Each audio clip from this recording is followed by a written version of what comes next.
Israel, a Jehová, porque Jehová hay misericordia y abundante redención con él, y él redimirá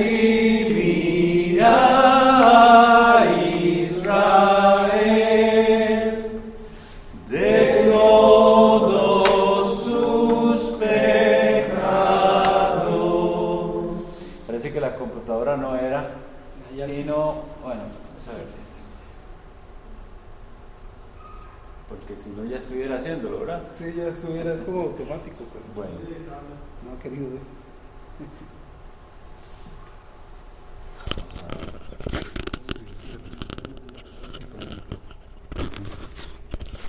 Bueno, el himno que quería cantar era el que cantamos ayer, cuya tercera estrofa en particular me gusta mucho, que dice: principia un año nuevo, ayúdanos, oh Dios, a ser más consagrados, más prestos a tu voz, y sea allá contigo o en la tierra aquí, que todo lo que hagamos te glorifique a ti. Entonces vamos a iniciar con una oración el estudio de esta noche. Bendito Dios, te alabamos. Queremos exaltar el nombre bendito de tu Hijo Jesucristo, por quien tú nos has dado perdón de pecados y vida eterna por la fe en Él. Hoy nos alegramos de tus grandes bendiciones que nos has dado durante todo este año, y queremos expresarlo en esta oración y decirte: oh Dios, eres muy bueno al haberte revelado a nosotros. Tú nos has iluminado para conocer quién eres tú, y nos sigues enseñando más de quién eres tú y qué es lo que tú pides de los que se acercan a ti. Gracias por cada uno de los que estamos aquí y que tú nos has concedido apartar este tiempo para estudiar tu palabra, que hemos preferido estar aquí y no estar en otro lugar, por tu gracia, solo por tu gracia. Te alabamos y queremos que en esta noche tu Espíritu Santo nos guíe en el estudio de tu santa palabra. Hazlo, Señor, para tu gloria y el bien de nuestras almas. Amén. Bien, nosotros vamos por entonces la siguiente sección del catecismo que hemos estado estudiando desde junio, ¿verdad? Desde junio. Un catecismo, como siempre me gusta repetir, porque también estas sesiones las graba el hermano y alguien pudiera verlas y puede que las vea atrasadas, es decir, no las ve desde el inicio, y necesitamos entonces enfatizar qué es. ¿A qué se llama catecismo? Simplemente es un método de aprender la doctrina cristiana a través de preguntas y respuestas. Y nosotros tenemos la bendición de que hermanos nuestros de siglos pasados prepararon para nosotros formas sencillas de entender de qué se trata ser cristiano. Nosotros vivimos en una época en que muchísima gente dice ser cristiano y no sabe ni lo que es la doctrina cristiana.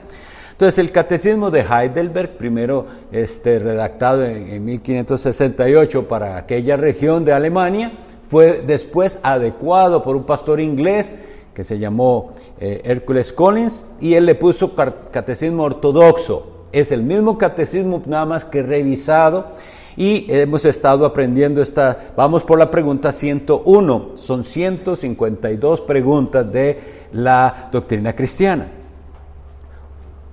Hoy vamos a empezar la sección de la ley de Dios. Y antes de iniciar, veamos cuán importante es todo lo que hemos visto hasta aquí. Porque desde el inicio hasta ahora se ha enfatizado una y otra vez: la salvación no es por nada que el ser humano haga. No hay nada que podamos hacer que nos haga ni merecer la salvación, ni llegar a ser dignos de ella. No hay nada no es por obras, es una obra de gracia de Dios a través de la obra de su Hijo Jesucristo, algo que el Espíritu Santo hace en el pecador para volverlo a Jesucristo, no es por las obras de la ley. Y enfatizamos una y otra vez que por las obras de la ley nadie será justificado, que el que diga cumplir toda la ley, si falla en un solo punto, dice Santiago 2:10, ya se hizo culpable de todos. Entonces, habiendo dicho todo eso y enfatizado tanto, pudiera parecer que entonces para nosotros la ley de Dios no es importante. Y podemos caer en ese otro extremo, decir, bueno, entonces ya nada de lo de antes sirve, la ley de Dios ya no, y no es lo que la Biblia enseña. Nosotros tenemos muy claramente en el capítulo 7 de Romanos, cuando el apóstol Pablo habla de la ley, dice, la ley a la verdad es santa, y el mandamiento santo, justo y bueno. Entonces vamos a comenzar a ver la ley de Dios en el sentido correcto. ¿Qué quiere Dios que sepamos y por qué Él se ha revelado en su carácter por medio de la ley? ¿Qué es la ley de Dios? Dice la pregunta 101. Y la pregunta 101 se responde muy simplemente. Son los 10 mandamientos, o lo que llamamos es decálogo. Esa es la misma palabra para decir lo mismo, porque deca significa 10 y logo, entonces las 10 palabras que son mandamientos están detalladas en Éxodo capítulo 20 y en Deuteronomio capítulo 5, que ahorita los vamos a leer, pero quisiera llevarlos a unas citas para hacerles entender lo siguiente. A veces la Biblia habla del término ley de Dios refiriéndose a toda la palabra de Dios, a todo lo que Dios ha dicho. A veces se le dice, por ejemplo, en los Salmos, oh, cuánto amo yo tu ley. Todo el día es ella mi meditación. Y habla de las maravillas de la ley de Dios en el Salmo 19, en el Salmo 119. Se equipara la ley de Dios a la palabra de Dios. Esto es un sentido en el cual todo lo que Dios ha dicho es su ley. Pero Dios dio al pueblo de Israel leyes muy específicas que se diferencian en el propósito por el cual Él las dio. Y algunas de estas leyes se cumplieron, y es decir, ya no se aplican, no porque no sirven para nada, es que ya cumplieron su propósito. Todas las leyes que llamamos de ceremoniales o del ritual o del culto antiguo ya se cumplieron. No tenemos más que hacer ni sacrificios ni ofrendas como los que se especifican en Levítico. ¿Por qué? Porque ya vino aquel que cumplió todo eso. Porque Él, Jesucristo, el Hijo de Dios, cumplió en su misma persona y con su sacrificio todo lo que aquella ley ceremonial representaba. Por lo tanto, no tenemos que hacer más nada de eso. Había otro tipo de leyes que tenía el pueblo de Israel, que se refería a Israel como nación, una nación en un lugar específico, en la tierra de Canaán, con leyes que llamamos civiles. Entonces, eran ley del país. Esas leyes correspondían a ese país, no nos corresponden a nosotros. Nosotros no somos aquel país al cual se le dio la tierra de Canaán. Sin embargo, aún en esas leyes hay principios permanentes. Hay principios, y ahí pasamos a la otra clase de ley, la cual es perpetua, que se llama la ley moral o los 10 mandamientos. Entonces quisiera que alguno por favor me lea Éxodo 31, 18.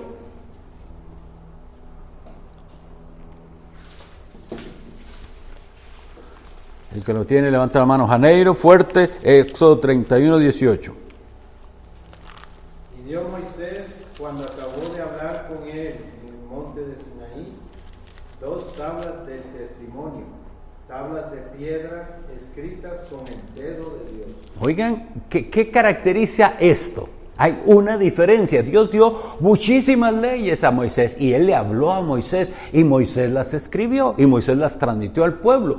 Pero de estas se dice que Dios las escribió con su dedo. Hay algo que se nos quiere transmitir con esta frase. Porque Dios no tiene dedos, ni manos, ni ojos. Dios es espíritu. Pero ¿qué es lo que se quiere transmitir? que Dios hizo algo particular. Miren, cuando nosotros leemos en la ley del Señor, muchas veces Dios casi que firmaba sus leyes diciendo, yo Jehová, y harás esto o no harás esto, yo Jehová. Él siempre dice, esto lo está diciendo Dios, póngale atención. Sin embargo, cuando Él mismo escribe, asemejo a lo que vemos en las cartas paulinas, que también ustedes saben que Pablo dictaba sus cartas. Y él tenía la costumbre de que la firma la ponía él mismo. Entonces él decía, yo mismo de mi mano firmo esta carta. Eso es lo que vemos en la ley moral de Dios. Dios condescendiendo y diciendo, esto lo he escrito yo mismo. Ahora leamos también que se repite en Éxodo 32:16, lo leo para ustedes y dice así, hablando de esas tablas de piedra. Y las tablas eran, oiga, obra de Dios. Y la escritura era escritura de Dios grabada sobre las tablas. Ahora les pregunto, ¿no perciben que hay algo especial de esto que Dios escribió ahí? No es como todo lo demás. Es que lo demás no lo escribió Dios así, ni se refiere a algo escrito con el dedo de Dios, lo cual también se nos vuelve a enfatizar en Deuteronomio capítulo 9. ¿Quién tiene Deuteronomio 9:10, por favor? Randall. Y me dio Jehová las 2 tablas de piedra escritas con el dedo de Dios, y en ellas estaba escrito según todas las palabras que os habló Jehová en el monte, de en medio del fuego el día de la asamblea. Y me lee por favor el 10:4, hermano.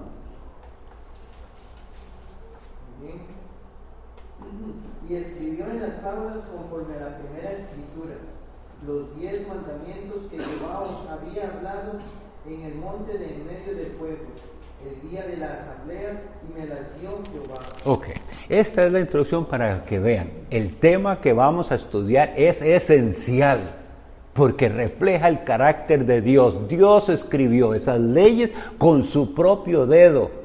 Escritura de Dios, eso es lo que es los 10 mandamientos. Ahora hablamos de la Sagrada Escritura en Éxodo capítulo 20.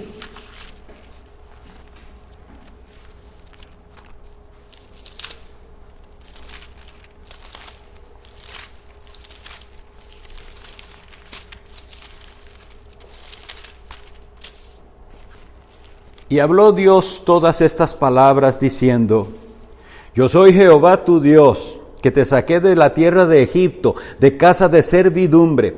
No tendrás dioses ajenos delante de mí. Primer mandamiento. No te harás imagen ni ninguna semejanza de lo que esté arriba en el cielo, ni abajo en la tierra, ni en las aguas debajo de la tierra. No te inclinarás a ellas, ni las honrarás, porque yo soy Jehová tu Dios, fuerte, celoso, que visito la maldad de los padres sobre los hijos, hasta la 3ª y 4ª generación de los que me aborrecen, y hago misericordia a millares, a los que me aman y guardan mis mandamientos. Mandamiento número 2.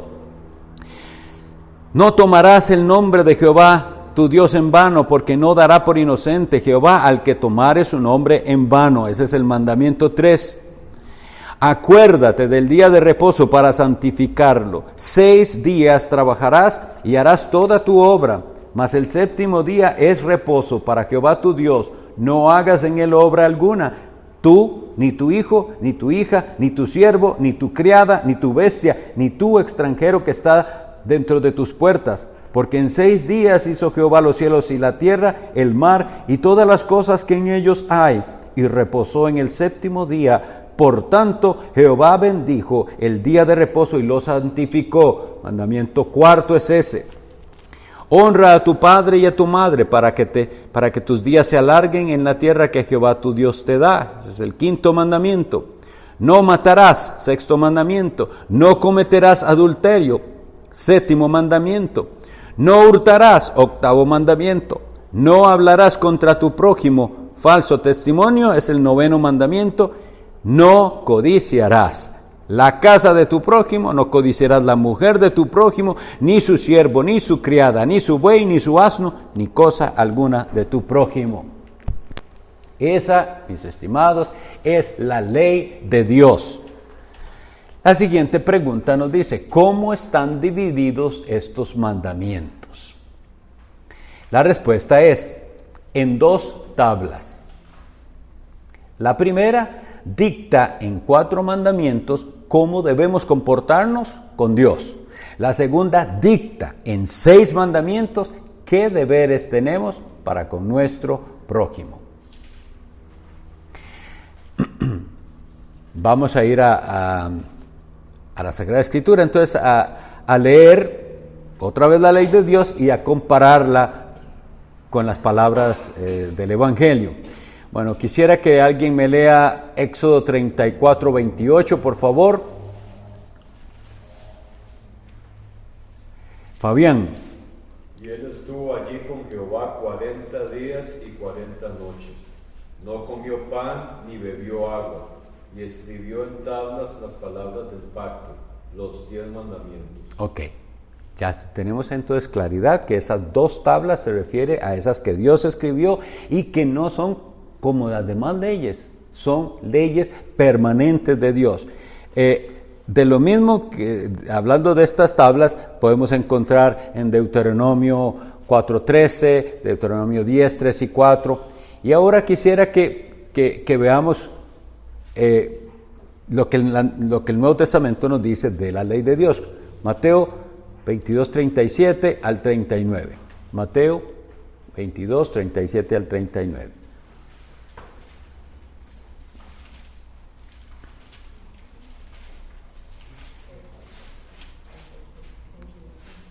¿La tiene, doña Mirna?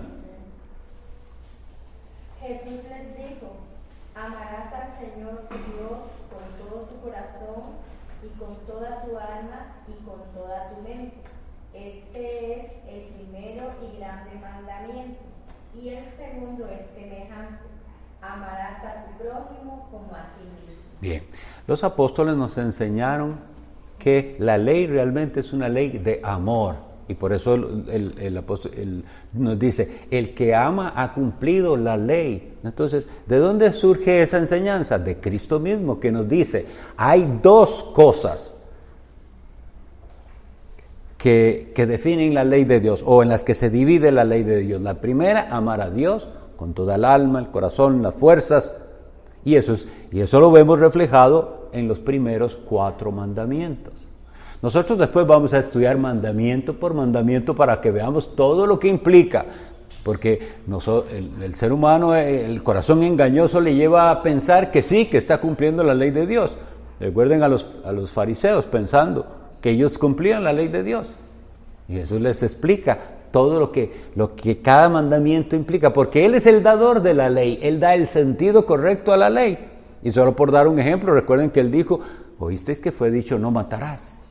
Y Él dice, pero es que ese mandamiento no es lo que ustedes piensan, no es nada más matar a alguien, quitarle la vida, dice que empieza en el corazón, que el sentimiento de odio hacia alguien, la enemistad es el pecado de homicidio en el corazón, igual el adulterio, etc. Entonces, lo que debemos entender es eso, esos primeros 4 mandamientos debemos aprenderlos, los vamos a aprender uno por uno, pero son los que tienen que ver con nuestro amor a Dios.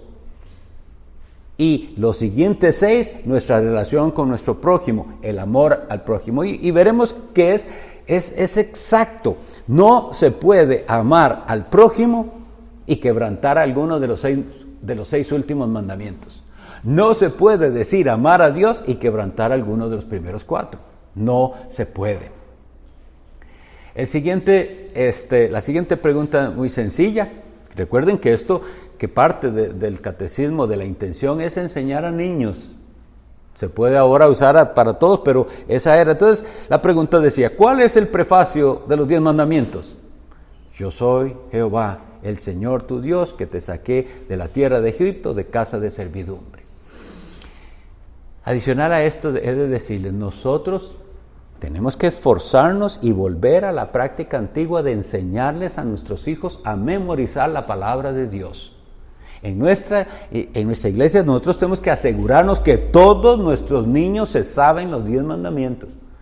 Yo no sé si ustedes han escuchado, me imagino que sí, de ese experimento que hizo Ray Comfort no sé si es en California o dónde, que él va por el parque ahí, por una plaza, preguntándole a las personas, ¿ustedes saben los 10 mandamientos? ¿Cuáles recuerda de los 10 mandamientos? Y las personas titubean, no pueden armar ni siquiera 2 de los 10 mandamientos. Pero él va y les pregunta, ¿cuántas marcas de cerveza conoce usted? Y ahí sí saben decir, como si fuera para un concurso, esta y la otra. Eso sí se lo pueden aprender. Eso es de lo que nos refleja la decadencia tan terrible moral que nuestra sociedad tiene. Nuestros hijos harán la diferencia si desde que aprenden ya estamos insistiéndole que se sepan los mandamientos de la ley de Dios. Esa ley que va a funcionar eventualmente en sus almas para llevarlos a Cristo. Porque eso es lo que dice la Escritura. La ley de Dios va a funcionar en el corazón para hacerles ver su pecado, para hacerles ver que ellos no cumplen esa ley de Dios que es santa y justa y buena y que necesitan un Salvador. Pero qué triste, porque tenemos generaciones de cristianos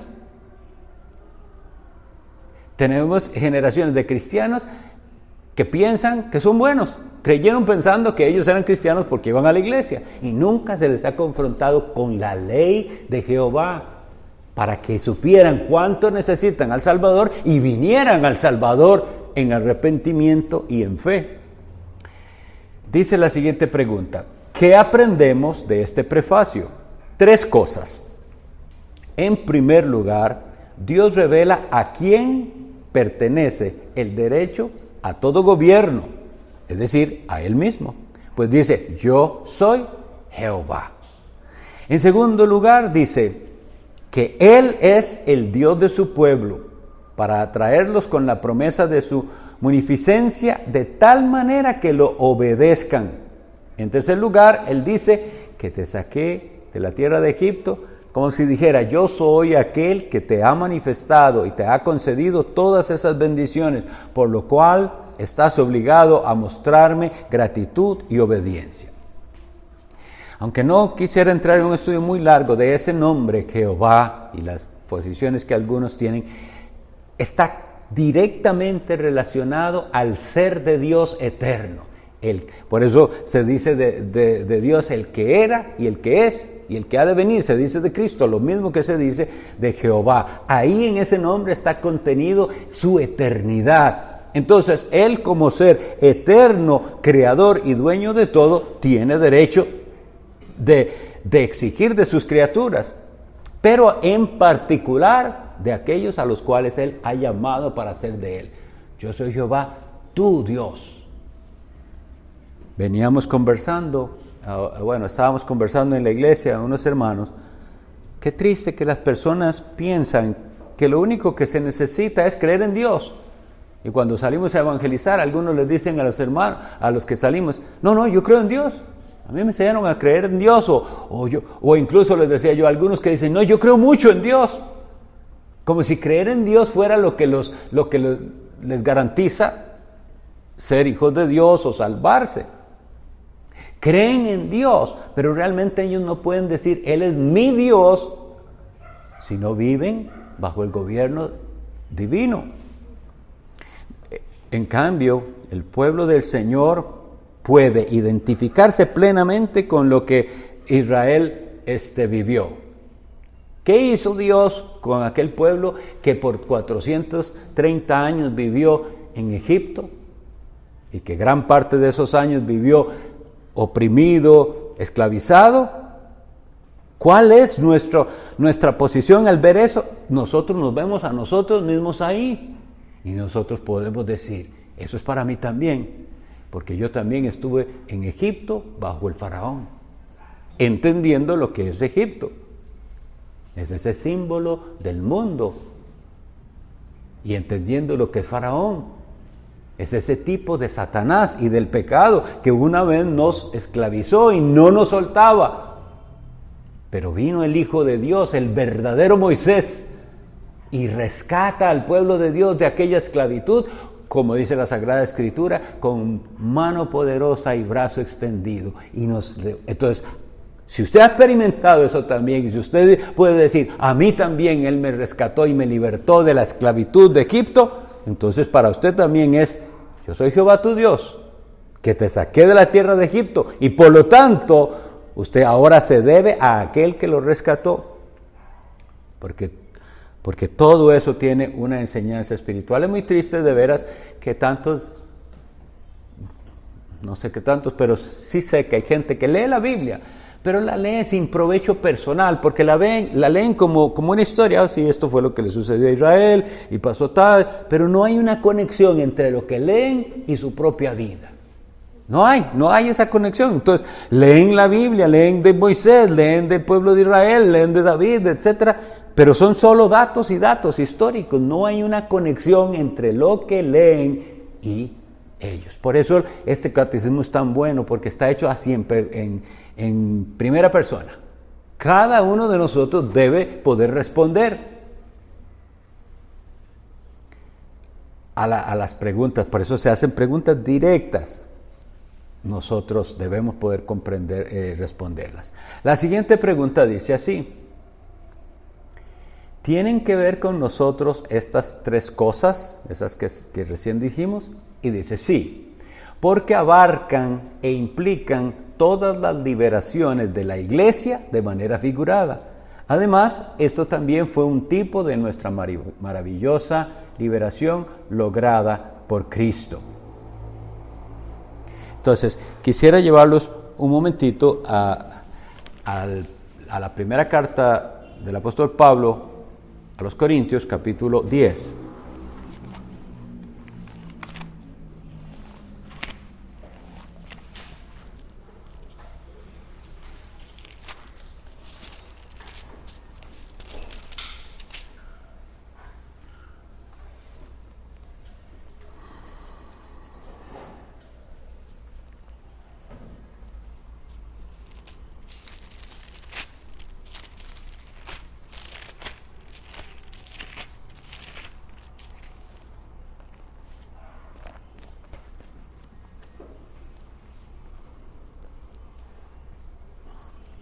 Voy a leer el capítulo y entonces vamos a tratar de prestar atención para que veamos cómo este capítulo 10 de la primera carta a los Corintios es el apoyo apropiado de decir que al leer nosotros los libros del Antiguo Testamento tenemos que vernos incluidos ahí. Dice así: porque no quiero, hermanos, que ignoréis que nuestros padres todos estuvieron bajo la nube y todos pasaron el mar.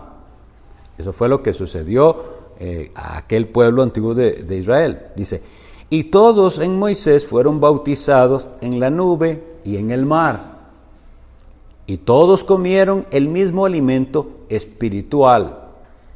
Y todos bebieron la misma bebida espiritual, porque bebían de la roca espiritual que los seguía, y la roca era Cristo. Hasta aquí veamos lo que se nos describe y que dice que ellos participaron de algo más de lo que parecía. Dice que ellos bebían, por ejemplo en este último, dice, bebían de la roca espiritual que los seguía y la roca era Cristo. Tal vez no lo entendían a plenitud, pero ahora con más luz entendemos. Mire, esa peña de Oreb era el mismo Jesucristo, o representaba al mismo Jesucristo. Entonces, ¿qué tiene que ver con nosotros? Esa es la pregunta. ¿Ha bebido usted del agua que sale de la roca? Vea que está incluyéndonos a nosotros. Comieron del alimento espiritual, el maná, el pan del cielo. ¿Y qué dice Jesús cuando lo leemos en Juan capítulo 6? Realmente vuestros padres no comieron el pan del cielo. Mi Padre os da el pan del cielo. ¿Ven qué hermoso el entendimiento correcto de todo lo que aquello significaba? Ese verdadero maná que descendió del cielo es Jesucristo. Entonces, si usted tiene a Jesucristo, usted dice, yo también participé del maná. Todos en Moisés fueron bautizados. Recuerden que ya tuvimos varias enseñanzas en las cuales veíamos el bautismo y cómo se nos enfatizaba en tantas veces en la Escritura que somos bautizados en Cristo Jesús. Y aquí dice, entonces, que todo aquello era un símbolo. Ese pueblo que fue bautizado en Moisés, dice, en la nube y en el mar, nosotros es el bautismo, primero el espiritual que se necesita, el bautismo del Espíritu Santo, esa obra interna maravillosa, y luego el rito externo que representa la realidad espiritual. Versículo 5. Pero de los más de ellos no se agradó Dios, por lo cual quedaron postrados en el desierto. Y este es el versículo para poner mucha atención. Mas estas cosas sucedieron como ejemplos para nosotros. Oigan, eso no fue en vano, es un ejemplo, dice, para que no codiciemos cosas malas como ellos codiciaron, quebrantando ese mandamiento, el 10. Ni seáis idólatras como alguno de ellos, según está escrito, quebrantando ellos el primero y el segundo mandamiento. Que según está escrito, se sentó el pueblo a comer y a beber y se levantó a jugar. Ni forniquemos como algunos de ellos fornicaron y cayeron en un día 23,000. Ni tentemos al Señor como también algunos de ellos le tentaron y perecieron por las serpientes. ¿Recuerdan el episodio? Que Dios mandó por haber ellos murmurado, serpientes que mordían al pueblo. ¿Y cuál fue la solución en aquel momento? ¿Lo recuerdan? Le dice Dios a Moisés: hazte una serpiente de bronce y levántala en un asta, y el que vea a esa serpiente se será sanado. Y Jesús, ¿qué nos dice? Y como Moisés levantó la serpiente en el desierto, así será levantado el Hijo del Hombre, para que todo aquel que cree en Él no se pierda, mas tenga vida eterna. Quiero, mis estimados, que veamos la unidad de las Escrituras. Nosotros hemos sufrido mucho daño cuando la gente parte una cosa, y esto era para antes, y esto, todo tiene una unidad preciosa. Lo que hay que saber es aplicarla. Y dice el versículo 11, y estas cosas les acontecieron como ejemplo, y están escritas ¿para qué? Para amonestarnos a nosotros, a quienes han alcanzado, y oigan la frase, los fines de los siglos. ¿Cuándo fue escrito este libro? Hace como 2000 años, ¿cierto? Pero dice que ya eran los fines de los siglos. Nosotros tenemos un sentido del tiempo muy distorsionado, y cuando hablamos del fin creemos que son los últimos 50 años del mundo. No, ya desde Cristo haber venido y el Espíritu Santo haber venido y la iglesia haber sido fundada, ya estamos en los últimos tiempos. ¿Cuánto nos falta? No sabemos, pero ya es el fin de los siglos. Y en estos finales de los siglos nosotros recordamos todo lo que está escrito, porque fue escrito para amonestarnos a nosotros. Versículo 12. Así que el que piensa estar firme, mire que no caiga. ¿Qué significa esto de pensar estar firme? Que comenzamos a tomar la misma actitud de los fariseos y creernos buenos cristianos. Y entonces el fariseo se veía a sí mismo y oraba de aquella manera que leemos en el Evangelio de Lucas: Señor, te doy gracias, que no soy como los demás. No soy como los demás hombres, adúlteros, borrachos, etc. Y comienza a pensar en todo lo que sí hace, creyendo que él cumple la ley. Ese es el que cree estar firme, y entonces, cuidado, va a caer. Porque la caída muchas veces ni siquiera la ha notado y está caído. Finalmente, entonces, vean que estamos hablando de la ley del Señor, y cómo nosotros, lo que quiero es transmitir, esto es tan importante. Nosotros después de este estudio tenemos que querer venir cada vez que se expone a ver qué aprendo mejor de cómo guardar los mandamientos. ¿Por qué? Porque con eso se va a salvar usted. No, porque Él le ha salvado, es que usted desea agradarlo a Él. Esa es una gran diferencia de cómo nos acercamos a la ley de Dios. Si usted se acerca a la ley de Dios pensando, tengo que aprender a guardar este mandamiento para salvarme, no ha entendido nada, porque el Evangelio no nos dice eso. Pero si usted, que dice tener a Cristo y ser salvo, no hay en su corazón un anhelo de agradar a aquel que le salvó, es algo bastante extraño. Porque el que tiene el Espíritu Santo y que puede llamar a Dios Abba Padre, quiere agradar a su Padre. ¿Y cómo saber cómo agradar a su Padre? Aquí está. En su ley Él nos dijo qué es lo que a Él le agrada y qué es lo que Él detesta. Entonces, finalmente quisiera llevarlos a Romanos capítulo 7, que es el versículo con el que había empezado, pero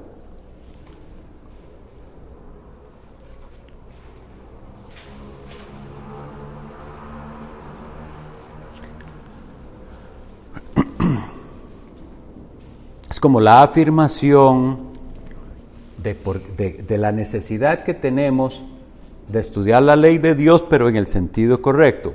Yo creo que voy a leer desde el 7 hasta el 12.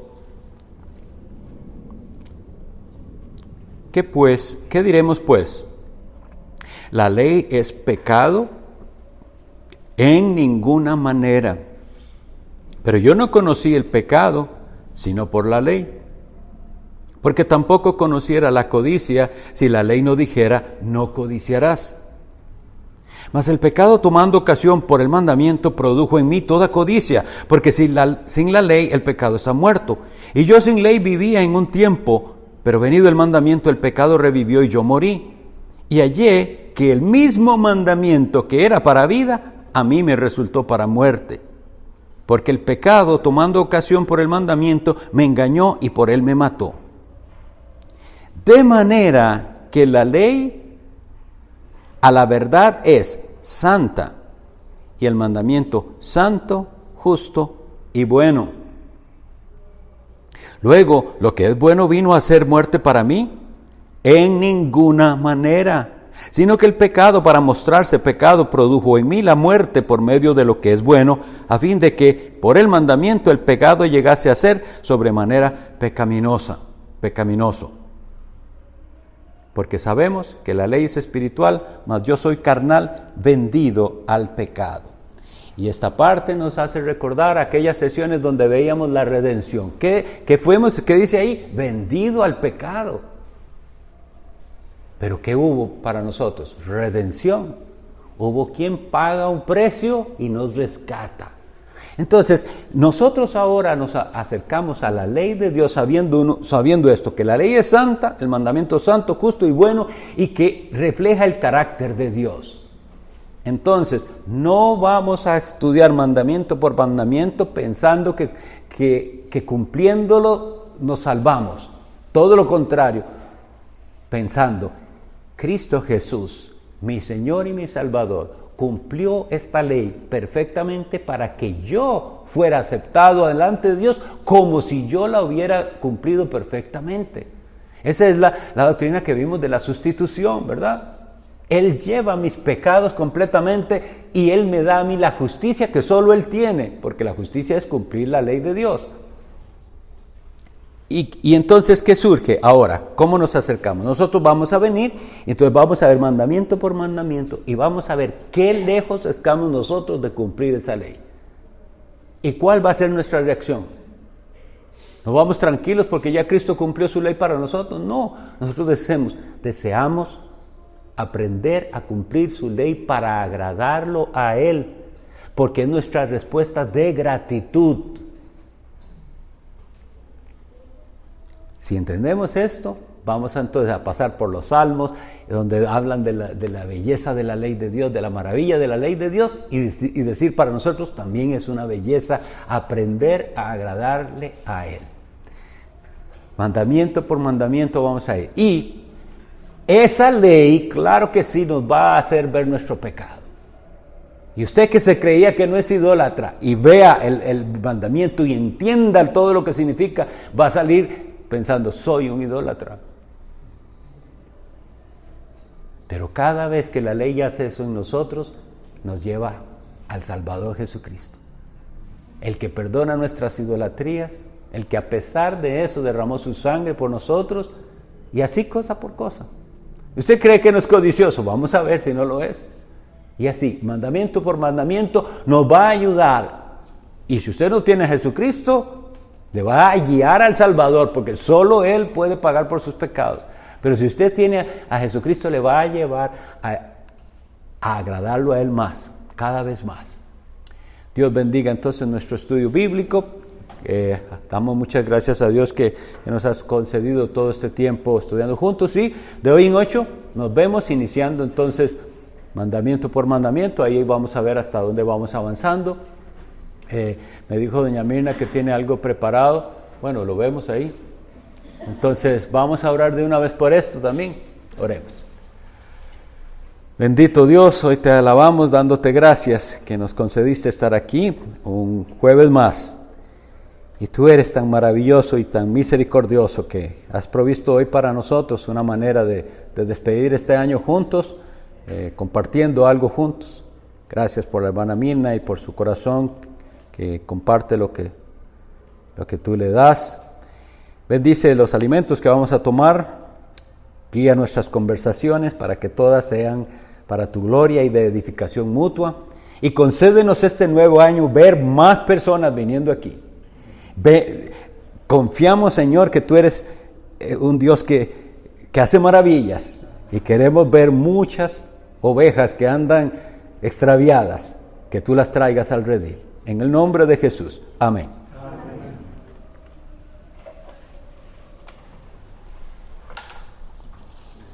Ay, me duele. Lo que más me duele es estar de pie, ya veo. Una vez que estoy de pie, viera lo que me duele, hermano. Uy, sí. Se me recarga seguro.